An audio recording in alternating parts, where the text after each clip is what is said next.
جب ان سے ان کے پروردگار نے فرمایا کہ میرے فرمانبردار ہو جاؤ تو انہوں نے عرض کی کہ میں رب العالمین کا فرمانبردار ہو گیا۔ اور ابراہیم نے اپنے بیٹوں کو اسی بات کی وصیت کی، اور یعقوب نے بھی اپنے فرزندوں سے یہی کہا کہ اے میرے بیٹو، اللہ نے تمہارے لیے یہی دین پسند فرمایا ہے، تو مرنا تو مسلمان ہی مرنا۔ جس وقت یعقوب وفات پانے لگے تو کیا تم اس وقت موجود تھے جب انہوں نے اپنے بیٹوں سے پوچھا کہ میرے بعد تم کس کی عبادت کرو گے؟ تو انہوں نے کہا کہ آپ کے معبود اور آپ کے باپ دادا ابراہیم اور اسماعیل اور اسحاق کے معبود کی عبادت کریں گے، جو معبود یکتا ہے اور ہم اسی کے حکم بردار ہیں۔ یہ جماعت گزر چکی، ان کو ان کے اعمال کا بدلہ ملے گا اور تم کو تمہارے اعمال کا، اور جو عمل وہ کرتے تھے ان کی پرسش تم سے نہیں ہو۔ اور یہودی اور عیسائی کہتے ہیں کہ یہودی یا عیسائی ہو جاؤ تو سیدھے رستے لگ جاؤ گے۔ اے پیغمبر، ان سے کہہ دو نہیں، بلکہ ہم دین ابراہیم اختیار کیے ہوئے ہیں جو ایک اللہ کے ہو رہے تھے اور مشرکوں میں سے نہ تھے۔ مسلمانوں،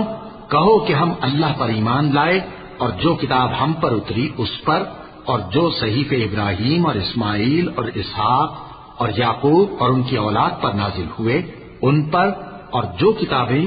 موسیٰ اور عیسیٰ کو عطا ہوئی ان پر، اور جو دوسرے پیغمبروں کو ان کے پروردگار کی طرف سے ملی ان پر، سب پر ایمان لائے۔ ہم ان پیغمبروں میں سے کسی میں کچھ فرق نہیں کرتے، اور ہم اسی معبود واحد کے فرمانبردار ہیں۔ پھر اگر یہ لوگ بھی اسی طرح ایمان لے آئیں جس طرح تم ایمان لے آئے ہو تو ہدایت یاب ہو جائیں، اور اگر منہ پھیر لیں اور نہ مانے تو وہ تمہارے مخالف ہیں، اور ان کے مقابلے میں تمہیں اللہ کافی ہے، اور وہ سننے والا ہے، جاننے والا ہے۔ کہہ دو کہ ہم نے اللہ کا رنگ اختیار کر لیا ہے، اور اللہ سے بہتر رنگ کس کا ہو سکتا ہے،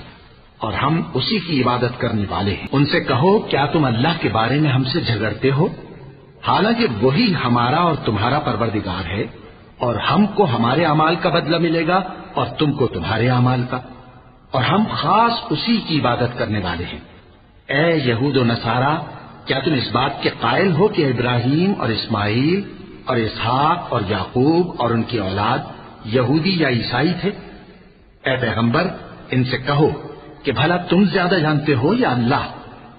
اور اس سے بڑھ کر ظالم کون جو اللہ کی شہادت کو جو اس کے پاس کتاب میں موجود ہے چھپائے؟ اور جو کچھ تم لوگ کر رہے ہو اللہ اس سے غافل نہیں۔ یہ انبیاء کی جماعت گزر چکی، ان کو وہ ملے گا جو انہوں نے کیا، اور تم کو وہ جو تم نے کیا، اور جو عمل وہ کرتے تھے ان کی پرسش تم سے نہیں ہوگی۔ احمق لوگ کہیں گے کہ مسلمان جس قبلے پر پہلے سے چلے آتے تھے اب اس سے کیوں منہ پھیر بیٹھے؟ تم کہہ دو کہ مشرق اور مغرب سب اللہ ہی کا ہے، وہ جس کو چاہتا ہے سیدھے رستے پر چلاتا ہے، اور اسی طرح ہم نے تم کو امت معتدل بنایا ہے تاکہ تم لوگوں پر گواہ بنو، اور پیغمبر آخر الزمان صلی اللہ علیہ وآلہ وسلم تم پر گواہ بنے۔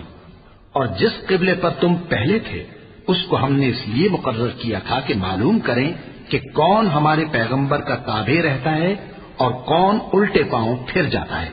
اور یہ بات یعنی تحویل قبلہ لوگوں کو گراں معلوم ہوئی، مگر جن کو اللہ نے ہدایت بخشی ہے وہ اسے گراں نہیں سمجھتے، اور اللہ ایسا نہیں کہ تمہارے ایمان کو یوں ہی ضائع کر دے۔ اللہ تو لوگوں پر بڑا مہربان ہے، صاحب رحمت ہے۔ اے پیغمبر صلی اللہ علیہ وآلہ وسلم، ہم تمہارا آسمان کی طرف منہ اٹھانا دیکھ رہے ہیں، سو ہم تم کو اسی قبلے کی طرف جس کو تم پسند کرتے ہو منہ کرنے کا حکم دیں گے۔ تو اپنا منہ مسجد حرام یعنی خانہ کعبہ کی طرف پھیر لو، اور تم لوگ جہاں ہوا کرو نماز پڑھنے کے وقت اسی مسجد کی طرف منہ کر لیا کرو۔ اور جن لوگوں کو کتاب دی گئی ہے وہ خوب جانتے ہیں کہ یہ نیا قبلہ ان کے پروردگار کی طرف سے حق ہے، اور جو کام یہ لوگ کرتے ہیں اللہ ان سے بے خبر نہیں۔ اور اگر تم ان اہل کتاب کے پاس تمام نشانیاں بھی لے کر آؤ تو بھی یہ تمہارے قبلے کی پیروی نہ کریں، اور تم بھی ان کے قبلے کی پیروی کرنے والے نہیں ہو، اور ان میں سے بھی بعض کے قبلے کے پیرو نہیں۔ اور اگر تم باوجود اس کے کہ تمہارے پاس علم یعنی اللہ کا حکم آ چکا ہے ان کی خواہشوں کے پیچھے چلو گے تو ظالموں میں ہو جاؤ گے۔ جن لوگوں کو ہم نے کتاب دی ہے وہ ان پیغمبر آخر الزمان صلی اللہ علیہ وآلہ وسلم کو اس طرح پہچانتے ہیں جس طرح اپنے بیٹوں کو پہچانا کرتے ہیں، مگر ایک فریق ان میں سے سچی بات کو جان بوجھ کر چھپا رہا ہے۔ اے پیغمبر صلی اللہ علیہ وآلہ وسلم، یہ نیا قبلہ تمہارے پروردگار کی طرف سے حق ہے، تو تم ہرگز شک کرنے والوں میں نہ ہونا، اور ہر ایک شخص کے لیے ایک سمت مقرر ہے جدھر وہ عبادت کے وقت منہ کیا کرتا ہے، تو تم نیکیوں میں سبقت حاصل کرو۔ تم جہاں ہوگے اللہ تم سب کو جمع کرے گا،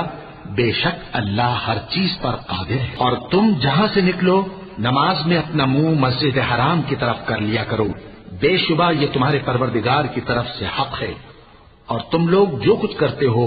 اللہ اس سے بے خبر نہیں۔